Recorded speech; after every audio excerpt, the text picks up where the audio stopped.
د شنبې ورځې مهم او لنډ خبرونه. د ریاست الوزرا سیاسي مرستیال یو شمېر جهادي او قومي مشرانو او علماو سره په لیدنه کې ویلي چې اسلامي امارت د هیواد بیا رغونې ته ځانګړې پاملرنه لري او د هر کال په تېرېدو سره به په ملي بودیجه کې د رغنیزو پروژو کچه لوړه شي.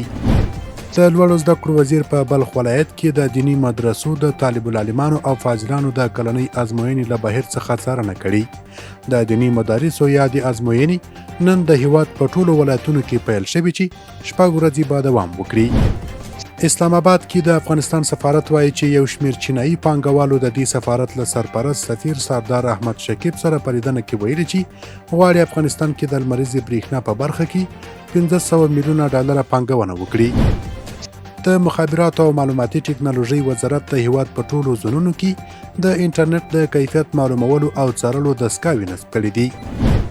کندهار کې د زعفرانو د پروسس یو مرکز پرانیستل شو. دا مرکز د UNODC مؤسسې لخوا جوړ او د کرنې او مالدارۍ ریاست تر چتر لاندې به فعالیت وکړي. کراچۍ کې د افغانستان قونسلګرۍ سرپرست عبدالجبار تخاري وایي چې د پاکستان د سند ایالت له بېلابېلو زندانونو څخه د 11 ماشومانو په ګډون 58 افغان بندیان خوشي شول. د کابل ښار شمال لویدیځ ته د غځېدلي سړک د جوړولو چارې 50 سلنه بشپړې شوې او ډېر ژر به ګټې اخیستنې ته وسپارل شي.